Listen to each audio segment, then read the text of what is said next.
শুক্রবার 24/4/26 ইংসনের শুক্রবার এলএম কোচিং সেন্টারের 30তম ক্লাস আমি শুরু করতে যাচ্ছি একটি কেস টেকিং নিয়ে।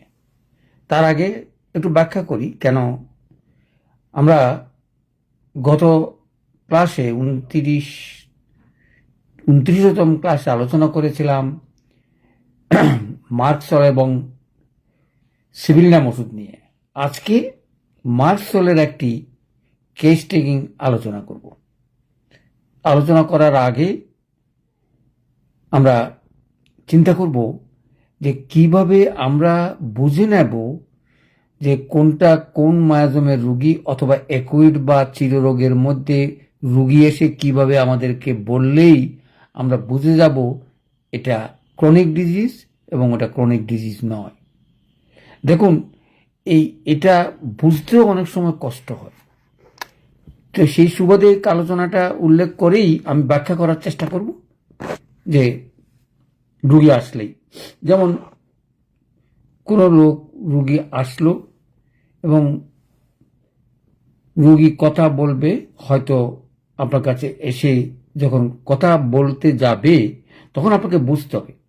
হয়তো তাকে জিজ্ঞেস করবে যে কেন আসছেন, কি কি সেবা আপনাকে দিতে পারি।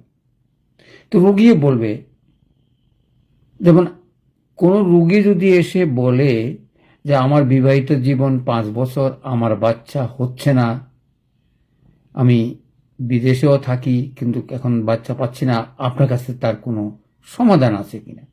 যদি এই প্রশ্নটা বলে তাইলে আপনি বুঝে নেবেন this is the chronic case. অ্যাকুইটের কেসে প্রশ্নই আসে না। যদি অ্যাকুইট কেসের প্রশ্ন হতো, পার্থক্যটা কি হতো, সে কত আমার সিফিলিস রোগ হয়ে গেছে, এখনো পুরুষাঙ্গ ক্ষত, আমার নানা রকম সমস্যা, কিন্তু সে সেগুলো বলছে না। সে কি বলছে? সে বলছে আমার বিবাহিত জীবন 4 বছর, 5 বছর, আমার কোনো বাচ্চা হচ্ছে না এবং আমি এই চিকিৎসা চাই। তখন আপনি বুঝতে গেলেন এটা ক্রনিক কেস। তাহলে আমি কেন এই কথাটা বললাম, কারণ আপনার রুগীর কথার মাধ্যমে বুঝতে হবে রুগী কোন ধরনের কেসের জন্য আপনার কাছে আসছে। যদি আপনি সরাসরি সুন্দর প্রশ্ন করেন যে কি সমস্যার জন্য আমার কাছে আসলেন, একটু খুলে বলুন, তখনই আপনি বুঝতে পারবেন। আমি সেই ঘটনাটা ঘটছে করতে গিয়ে আজকে হয়তো আপনাদেরকে সুন্দরভাবে উপস্থাপনা করার চেষ্টা করব কিভাবে চিকিৎসা হয়েছে। আমি জানতামও না। যাই হোক, চলে আসি। আমি কেসটা একটু পরে বলছি কারণ খুব সুন্দর কেস। চিকিৎসার 2 বছর পরে, প্রায় 2 বছর 2.5 বছর পরে এক ভদ্রলোক আসলো, আসি বলল, সবাই হয়তো আছে সেখানে, রোগীপত্র আছে, দূরত্ব বললো, ডাক্তারবাবু আপনার বাচ্চা নিয়ে আসি। সচরাচর আপনি দেখুন তো, চিন্তা করুন তো, আমার বাচ্চা নিয়ে আসছেন। আমি তো অবাক হইলাম, এটা উনি কি করতেছেন, ওনাকে তো আমার চিকিৎসা করছে বলে তো মনেও নেই। তারপর ঘটনাটা কি ঘটলো, সবাই আকুলায় জিজ্ঞাসা করলো যে ঘটনাটা কি। ঘটনা হলো, আমি ওনার থেকে মাস 6 ওষুধ খাওয়ার পরে আমি বিদেশে চলে গেছি এবং বিদেশ থেকে আসার, আমার 2 বছর 2.5 বছর বিদেশে ছিলাম, আমার সেই বাচ্চা হয়েছে এবং সেই বাচ্চাটার বয়স এখন প্রায় 1.5 থেকে 2 বছর। সেজন্যই ওনাকে দেখাতে নিয়ে আসছি। তাহলে দেখুন তো, এতজনের সামনে কি খুশি হওয়ার কথা। আমার থেকে ওষুধ খেয়ে ওনার বাচ্চা হয়েছে, আমি জানিই না। বলে জানি না কেন, কারণ আমরা তো খালি সেবা দিয়ে থাকি। ফলাফল অনেক সময় আসতেও পারে, নাও আসতে পারে, অথবা সেই খাতা উল্টে দেখার সময় সুযোগ নেই। কিন্তু উনিও বললেন যে আমি আসছি, ওষুধ খেয়েছি এবং 6 মাস ওষুধ খাওয়ার পর আমি বিদেশে চলে গিয়েছি, তারপরে ওই বাচ্চা কনসিভ করছে, বাচ্চার ডেলিভারি হয়ে আজকে বাচ্চার 2 বছর, এই জন্যই আপনাকে দেখাতে নিয়ে আসছি। কেন এই কথাগুলো বললাম? এই কথাগুলো বললাম যে আমরা যখনই কোনো রুগী আসে, আমাকে বুঝতে হবে যে কি ধরনের ট্রাভেলসের জন্য রুগী এসে আমাকে কি বলল। একটু আগে কি বলছিলাম রুগী এসে বলল আমার বাচ্চা হচ্ছে না, আমার চিকিৎসা করতে পারবেন কিনা, অথবা তখন আমি একটা কথা জিজ্ঞেস করেছিলাম যে আপনি সিমেন অ্যানালিসিস করছিলেন কিনা। করলে তার ফলাফল আছে কিনা। তখন বললো হ্যাঁ আমার আছে, আমি আপনাকে অনলাইনে এসে ফটোকপি করে ওই অনলাইনে দেখা বললো ঠিক আছে চিকিৎসা হবে, আপনি সিস্টেমেটিক্যালি চিকিৎসা করেন। কি দেখলাম, তার স্পার্ম প্রায় 0। আচ্ছা আসুন এবার চলে আসি, তাহলে রোগটা প্রথমে আপনাদেরকে কি নির্বাচন করে দিলাম, যে কোন কেসটা রুগী এসে বলে, আপনাকে বলতে হয় না কেসটা অ্যাকুইট কি অ্যাকুইট না। কারণ উনি তো এসে আপনার কাছে এত বিস্তারিত কথা না বলে জানতে চাইল যে আমার বাচ্চা হয় না, বাচ্চা হওয়ার মতন সিস্টেম আপনার এখানে আছে কিনা, এবং থাকলে যদি উত্তরটা দেন তাহলে আপনি বুঝবেন যে এটা ক্রনিক কেস। তো ক্রনিক কেস হলে আমাকে কি করতে হবে, পুরুষের যদি বাচ্চা না হয় মেইন কারণ হচ্ছে শুক্রের যদি সেটা সাফিসিয়েন্ট না থাকে, অথবা একদম নীল থাকে, অথবা অন্য কোনো ট্রাবল যদি থাকে আমার জানা নাই, কিন্তু এই শুক্রের যদি না থাকে বাচ্চা হওয়ার কোনো সম্ভাবনা নাই। অর্থাৎ তাইলে আপনি চিন্তা করেন, এই যে বললো তাহলে আমারও ধারণা হয়ে গেল কি এটা জেনেটিক, এটা তার অর্জিত নয়। তো কেন অর্জিত নয় বললেন, এটা তো অর্জিত হইতে পারত। দেখুন সিভিলিটিক রোগ হয়ে যদি সেটা ধ্বংস হইতো তাহলে সে যে বয়সে আমার কাছে আসে অথবা অন্য ঘটনার কথাই সে বলতো যে আমি যখন কেস টেকিং নিলাম সিভিলিস তার কোনোদিন হয় নাই, কিন্তু তার বাচ্চা হচ্ছে না। তাইলে কেসটা কি হলো, অ্যাকুইট এবং ক্রনিক। এখন ক্রনিক হওয়ার পরে আমাদের যে নির্বাচন, অর্থাৎ আমি কি তাকে মার্কসল দিয়ে ভালো করব না সিভিলিয়ান দিয়ে ভালো করব। কিন্তু আমি গতদিন আলোচনা করেছিলাম এই ধরনের কেসে আমরা দোনোটাই ব্যবহার করতে পারি। কারণ যে সময়ের কথা কইতেছি আজকে থেকে প্রায় 15-20 বছর আগে, তখন এতটুকু বুঝতাম না যে পার্থক্য নির্বাচন করে ওষুধ সিলেকশন করলে কতটুকু করা যায়। কারণ সিভিলিনাম এবং মার্কসলের ভিতরে পার্থক্য এখন অনেক বুঝি যে বিশাল পার্থক্য। তখন অত চিন্তা করতো বা অনেকে অনেক সময় সেগুলো দিয়ে থাকেন। তাহলে আমরা বুঝে গেলাম বংশগতির থেকে যদি না আসে কখনোই আমরা সিভিলিনাম দেওয়া উচিত নয় বলে আমি মনে করি। কারণ আমাদের স্টার্টিংটা এটা হওয়া উচিত। আমি অ্যাকুইট আর ক্রনিকের মধ্যে পার্থক্য দেখালাম, আর এখন দেখাবো মার্কসল এবং সিভিলিনামের ভিতরে আমরা কিভাবে নির্বাচন করলে আমাদের সুবিধাগুলো হয়। আচ্ছা চলে আসি, আমি কেস টেকিং নিয়ে আমার নির্বাচন তো আপনারা জানেনই। আমি আসলেই প্রথমেই ওই নার্স দিয়েই শুরু করি, অথবা কোনো সময় হয়তো নার্সের 5 পাওয়ার দিয়ে আরম্ভ করি।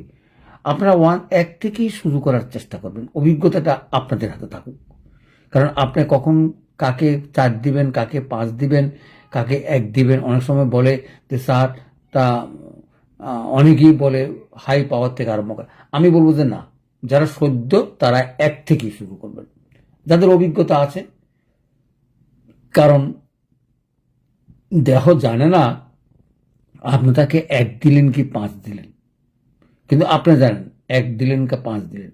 কারণ 5 আর 1-এর ভিতরে পার্থক্য আপনিই বুঝেন, দেহ বুঝে না। অর্থাৎ রোগটা তো আর বুঝে না। রোগটা যেই পরিমাণ শক্তি দিবেন সেই পরিমাণেই সেই কাজ করবে। তাহলে আপনি পার্থক্যটা কি নির্বাচন করলেন, আপনার দীর্ঘদিন অভিজ্ঞতার কারণে আপনি বুঝছেন কাজ শরীরে কত পাওয়ার দিলে তাড়াতাড়ি কাজ হবে। সেই কারণে হয়তো তাকে আমি 3-4 দিয়ে তার শরীরটা শুদ্ধ করেই সরাসরি মার্কসলে চলে গেলাম। কেন গেলাম, কেন সিভিলিয়ানের কথা চিন্তা করলাম না? কারণ আমাদের প্রত্যেকটা চিকিৎসায় স্টেপ বাই স্টেপ যাওয়া উচিত। অর্থাৎ মার্কসলে যদি কাজ না করে তারপরে যাব, আগে আমি এই জিনিস কেন প্রয়োগ করব। সেই সুবাদে আমি হয়তো তাকে 1 মাসের বা 2 মাসের ওষুধ দিয়েই, দুবারের বেশি মতো আসে নাই, 2 বার বা 3 বার আসছে, আমি মার্কসলি দিয়েই তাকে শেষ করলাম। অর্থাৎ মার্কসল খেয়ে এসে চলে গেল বিদেশে এবং আর যোগাযোগ করলো না, যেহেতু ওয়াইফ তো থাকে। তারপরের ঘটনাটা আপনারাই জানেন।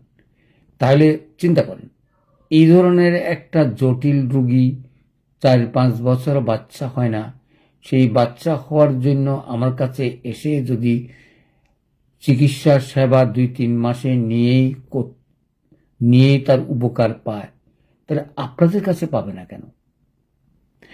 এখন আপনাদের কাছে পাবে না কেন? নিশ্চয়ই আপনারা চিকিৎসা একইভাবে করার চেষ্টা করবেন, অথবা আগে সিভিলিনাম দিলেন বা পরে দিলেন, সেটা হয়তো পার্থক্য ডিফারেন্স থাকতেই পারে।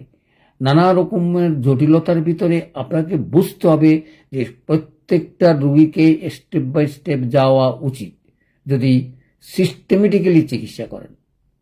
আমি এই দোষারোপ করছি না, কারণ অনেক সময় তাড়াতাড়ি কাজের জন্য মনে করি আমি একটা স্টেপ দিয়ে আরেকটা স্টেপ দিলেন কেন? আপনি তার সুনামটা অর্জন করার জন্য, অর্থাৎ তাড়াতাড়ি যেন সুনাম হয়। কিন্তু তাড়াতাড়ি সুনামের দুইটা জিনিস ফেল করতে পারে। একটা হচ্ছে ভুল করে দিলেন, আপনি সিস্টেম মানলেন না, ভালো হইতেও পারে নাও হতে পারে।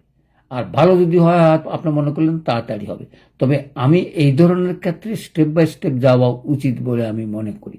কারণ একটা স্টেপ ফেলে গেলে রোগীর চিকিৎসা হবে না। আপনি যদি বুঝতে পারেন ওষুধ প্রয়োগের দর্শন আপনার থাকে, তাইলে আপনি বুঝবেন রোগীর কাজ হচ্ছে। যেমন যেটা আমি তাকে মিনিমাম 2 মাস, 8 বছর বা 16 বছর আমি ওষুধ দিয়েছি মানে সিস্টেমেটিক্যালি, এবং তাতেই তার উপকার হয়েছে, এবং সেটাই হচ্ছে মার্কসল। কিন্তু সিভিলিনের উপকারগুলো আরেকটু জটিল। আমি যদি একটা উদাহরণ দিয়ে বুঝাই তাহলে আপনি বুঝতে পারবেন। যেই সময় আমি বলছিলাম অঙ্গহানি দেখলেই আপনি সিভিলিনামের কথা চিন্তা করতে পারেন। যেমন নাকে হাড় বাঁকা, পা বাঁকা, কিডনি কোনোটা নাই, অথবা বোবা, এই ধরনের ক্ষেত্রে আপনি বুঝিয়ে নেবেন, অর্থাৎ ডিফর্মেটিভ অর্থাৎ কোনো অঙ্গহানি যদি জন্মগত হয়ে থাকে, তাহলে আপনি সিভিলিয়ান দিয়ে শুরু করতে পারেন। যেমন যেটা আমি বললাম যে লিঙ্গের কথা বললাম, অথবা পা জন্মগতভাবে নাই, এই ধরনের ক্ষেত্রে যখনই বুঝবেন তখনই আপনি সিভিলিয়ান দিতে পারেন। আর মার্কসলের ক্ষেত্রে সেটা অ্যাকুইট ও ক্রনিক, এবং সিস্টেমেটিক্যালি মার্কসল দিয়ে যখন ব্যর্থ হবেন তখনই আপনি যাবেন যে এই ক্ষেত্রে আমার সেটাই মনে হলো। অর্থাৎ মার্কসলকে যদি ফেলে দিতাম তাহলে সিভিলিয়ানে হতে পারত বাচ্চা, নাও হতে পারত। না হওয়ার কোনো কারণ নাই যদি ওষুধটা সঠিক হয়ে থাকে, এবং সেই রোগী লিপিটা যদি আপনি মনে করেন সে সিভিলিনামের যোগ্য, তাহলে নিশ্চয়ই তারও একই, অর্থাৎ সন্তান নিশ্চয়ই তার ভালো হবে, জন্ম হবে এবং চিকিৎসাটা হবে। তাহলে চলে আসি, তাহলে আমি মার্কসল এবং সিভিলিনামের পার্থক্য দেখালাম, অ্যাকুইট এবং ক্রনিক ডিজিজের সিদ্ধান্ত বুঝতে পারলেন, সমাধান কি বুঝতে পেলাম। এবং এবার চলে আসি, আমি তো চিকিৎসা দিলাম, আমাদের চিকিৎসার লক্ষ্যটা কি? দেখুন, এটা হোমিওপ্যাথিক ডাক্তার আমরা ভাবি না আমার লক্ষ্যটা আসলো, চিকিৎসা দিয়ে ফেলালাম, সে চলে গেল, ভালো হয়ে গেল, এটা কিন্তু আমাদের লক্ষ্য এবং উদ্দেশ্য নয়। যারা হোমিওপ্যাথিক চিকিৎসা করেন অথবা করতে চান, অথবা নানা রকম সমস্যার ভিতরে আছেন, তাদের উদ্দেশ্যে বলবো আপনাদের লক্ষ্য হওয়া উচিত আপনি 80 বছর বাঁচেন সুস্থভাবে, কোনো রকমের রোগ শোক ছাড়া। সেই দর্শন, সেই প্র্যাকটিক্যাল, সেই অভিজ্ঞতা, সেই দর্শন নিয়েই আপনাদের কাছে আমি জোর গলায় বলতে পারি, আপনারা আসলেই বলবেন আপনার 80 বছরে যেন কোনো রকমের স্বাস্থ্যহানি না ঘটে এবং সুস্থভাবে জীবনযাপন করেন, এটাই আমাদের কাম্য। তো বলো স্যার, এটার জন্য আমাকে কতদিন সেবা দিতে হবে, কতদিন চিকিৎসা নির্ভর করবে আপনার কেস টেকিং এবং তার শরীরের কতটুকু মায়াজম অথবা অন্য কোনো কারণ জড়িত আছে। দেখুন, এর আগে আমি 18টা কারণ বলেছিলাম। সেই কারণগুলো থাকলে অনেক সময় ট্রাভেলস হতে পারে, কাজ করতে দেরি হতে পারে, অথবা ম্যাজমেটিকের কাজ করবে না। সেই জন্য বাধাগুলো দূর করার চেষ্টা করবেন। বাধাগুলো দূর করার জন্য কি বলেছিলাম, যদি স্মরণ থাকে তাহলে আবারও বলছি, অর্থাৎ একটা কুফলের বাধা যদি আপনি কাটতে চান তাহলে আপনাকে মিনিমাম 4টা মাত্রা আপনাকে দিতে হবে। সেটা 1 থেকে 4 দিলেই যথেষ্ট। উঠানামা করতে পারে, সেগুলো অভিজ্ঞতার উপরে ছেড়ে দিলাম। আর 1 থেকে 4 মাত্রা দিলেই আপনি বুঝবেন তার এই কুফলটা কাটা গেল। যেমন ধরেন, মানসিক কষ্টের রোগী আসছে, আপনি বুঝতেছেন না তার যে চিকিৎসার জন্য আসলো সেটা কি মানসিক কষ্টের ওষুধ হবে কি হবে না, কিন্তু আপনার প্রথমেই মানসিক কষ্টের ওষুধ দিয়ে যাবেন। কি সুন্দর!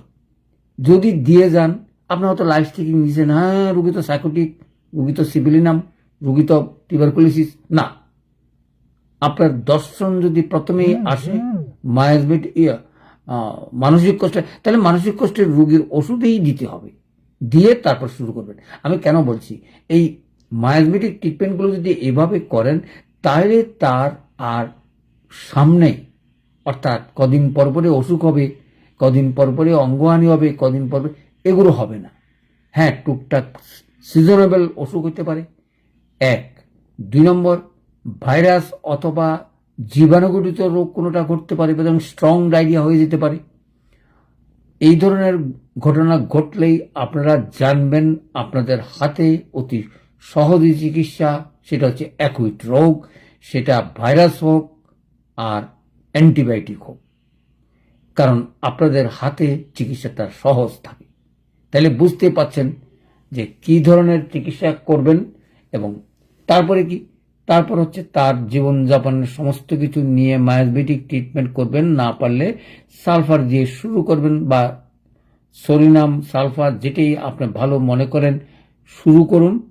আপনার জীবনে তার জীবনী শক্তি বাড়বে। এগুলো অহরহ দেখতেছি, গতিকে আপনাদেরকে বলতেছি যে রোগীর কেসটিকিং নিয়ে যত রকমের জটিলতা থাকুক বংশের, আপনি এক একটাতে 4টা পাওয়ার দিগেলেই তার সে সকল জটিলতা থেকে মুক্তি পাবে।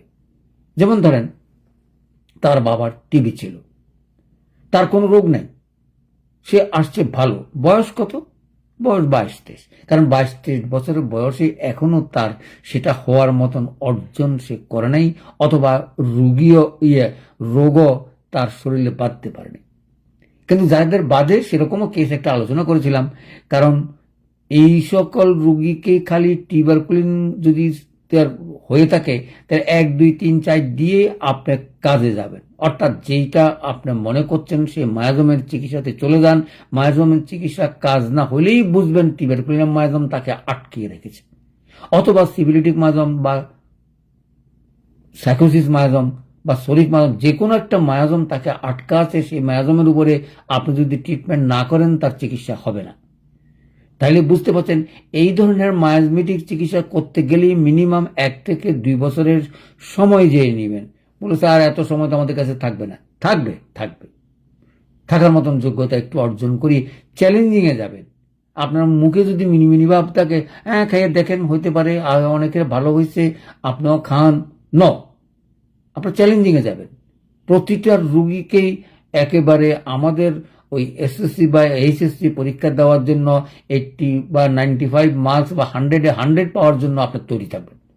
আপনার প্রত্যেকটা রুগীকে চিকিৎসা সেবার নিশ্চয়তা দিবেন, কারণ আপনার প্রিপারেশন ভালো। আপনার বলে স্যার এটা কেন বললাম এই কারণে, যদি আপনার প্রিপারেশন না থাকে, যদি নাই বুঝেন, নাই জানেন, নাই প্রয়োগ করেন, মাত্রা জানলেন না, অমুক জানলেন না, বড় বড় কথা বলেন, এটা হবে না। আপনাকে প্রিপারেশনটা জানতে হবে, বুঝতে হবে, এবং সেভাবে চিকিৎসা শুরু করবেন দৃঢ়তা দিয়ে। কি সুন্দর কথা! আর তা না হলে তো আমি আছি, আমি দেখিয়ে দেব। ভুল ত্রুটিগুলো আমাদের হইতেই পারে, আর ভুল ত্রুটি করতে করতেই তো এই 20 বছর কাটিয়ে দিলাম। শিখার কোনো শেষ নাই, বাকি জীবনেও শিখতে হবে। আপনাদের কাছেও আমার যথেষ্ট শিকার আছে। আপনারা মনে করিয়েন না যে আপনারাও আমার থেকে কম জানেন, কম প্রয়োগ করি, কম দেখবেন। আপনার কাছেও এমন এমন কেস পড়বে যেগুলো শিক্ষণীয়। সুতরাং সবার কাছে এরকম কেস থাকবে, এগুলো নর্মালি আসবে, আপনার কাছে যাবে। তো বলে স্যার আপনি খালি বলবেন, আমরাও বলবেন না, আপনারাও বলবেন।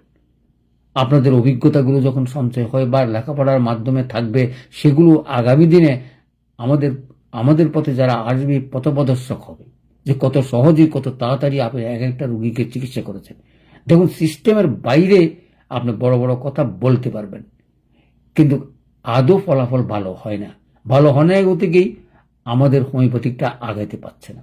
খালি গুরুবিদ্যা, গুরুই শিখাবে।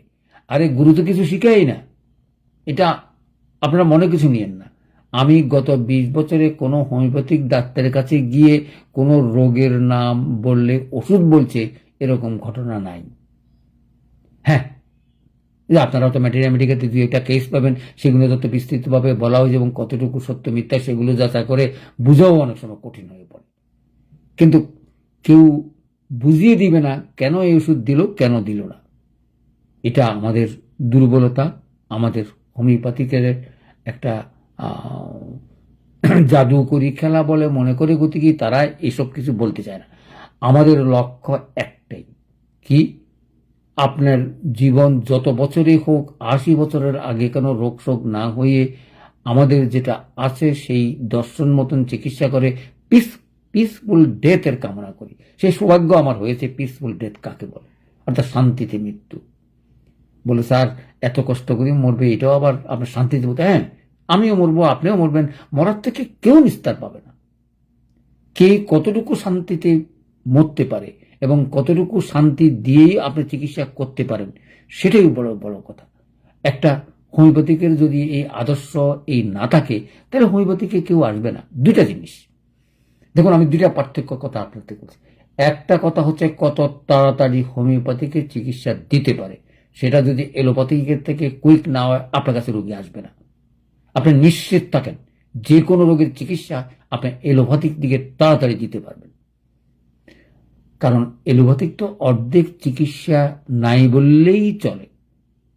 যেমন মাইগ্রেনের রোগী আসলে বলবেন এটার চিকিৎসা নাই, যতদিন খাবেন ততদিন ভালো থাকবেন, তবে একটু ইয়াপাড়া করে। ডায়াবেটিসের রোগী আসলে ওষুধ খান, প্রেশারের রোগী আসলে ওষুধ খান, ভালো ভালো আপনার মৃত্যু পর্যন্ত এটা খেতেই হবে। কিন্তু আমরা কি তা বলবো? মোটেই না। এখন প্রশ্ন আমরা করতে পারেন, স্যার আপনি এত দৃঢ়তার সঙ্গে কি করে কথা বলি? দেখুন, উদাহরণ দিলে আপনারা হয়তো নিজেকে একটু ছোট মনে করবেন। আমি এসব উদাহরণ দিতে চাই না। গরু ছাগল কোনোদিন কোনো রোগ হয়? কেন হয় না? তারা শরিক মায়াজম, এবং তারা এসব চিন্তাও করে না, জীবন চলছে। আর আমরা শরিক মায়াজমের রুগীও পাবেন কম। এই ওষুধপত্র খাই আর জন্মত্তন ওষুধ খাওয়া শুরু করছে। টিকা দিয়েছেন, ওষুধ খেয়েছেন, ওই যে অহোমিওপ্যাথিক মতে চিকিৎসা করেই আপনার জলাঞ্জলি দিচ্ছেন, এবং শেষ পর্যন্ত কি বললেন? শেষ পর্যন্ত বললেন ও তো হার্ট ফেলে মারা গেছে। কিডনি ডাক্তার বলবো যে না, হার্টের কাছে না, হার্টের ডাক্তার বলবো লিভারের কাছে যান, লিভার ডাক্তার বলবো কিডনি। তিনটার সমন্বয় তো না হলে আমরা ট্রিটমেন্টে করতে পারবো না। কি জটিল! কি আমেরিকাতে যখন চিকিৎসার কথা বলা হয়, আমি যে জটিল এবং টাকার অঙ্কের কথা শুনে আমার হার্ট এমনি ফেল করবো। আমার টাকার তো নাই, আমি চিকিৎসা করাতে পারবো না।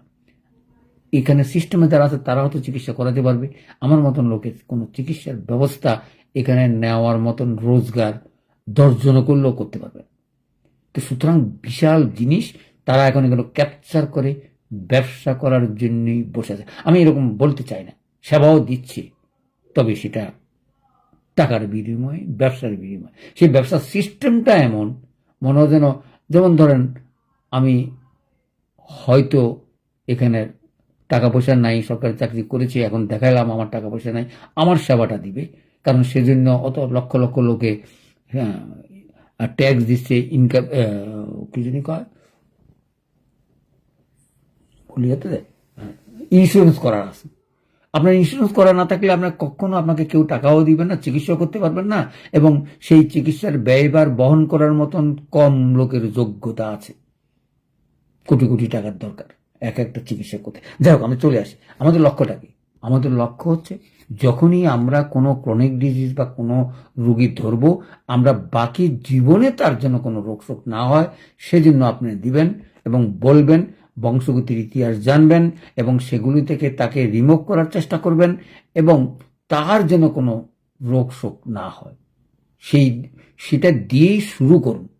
তারপরে দেখেন কি পরিমাণ লোক আপনাদের কাছে আসে, এবং আপনি আপনার পরিবারের সেবা যদি আপনি দিতে পারেন তাহলেও যথেষ্ট।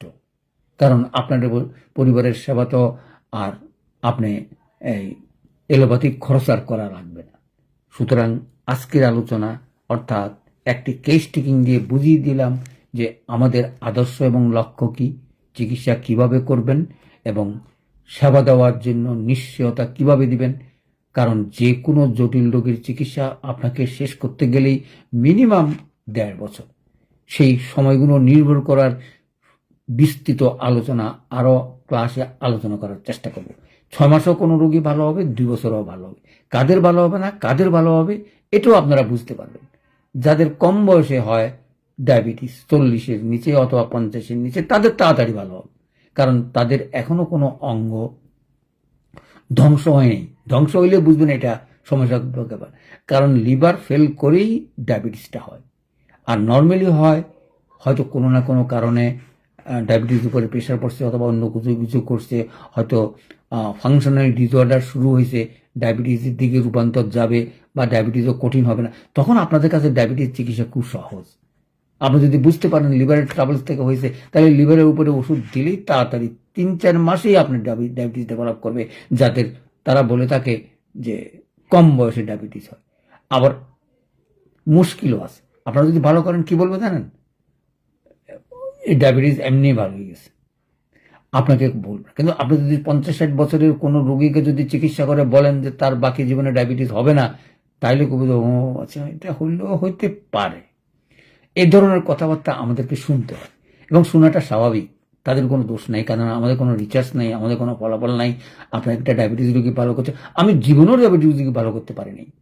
প্রথম 10-15 বছর আপ্রাণ চেষ্টা করো, পরে আমি দেখছি না ডায়াবেটিস রোগীর চিকিৎসা হবে না, এই ধরনের ওষুধ খেয়ে কোনো লাভ আছে, টেম্পোরারি রিলিফ ছাড়া আর কিচ্ছু নেই হোমিওপ্যাথিকে। আমি এখনো বলবো, আমাদের বই পুস্তক পড়ে যে সকল চিকিৎসার কথা বলা আছে, এগুলোর কোনো রোগীর কোনোদিন সুচিকিৎসা হবে বলে আমি মনে করি না। আপনাকে মায়োজমেটিক চিকিৎসা করতেই হবে, চিররোগের বা কোন ক্ষেত্রে আপনাকে জানতে হবে। তাহলে আজকের আলোচনা শেষ করার আগে একটাই অনুরোধ করব, ভিডিওগুলো দেখবেন, বুঝবেন এবং প্রচার অথবা শেয়ার করার চেষ্টা করবেন, এই আশা রেখে আজকের আলোচনা শেষ করছি। সকলকে ধন্যবাদ।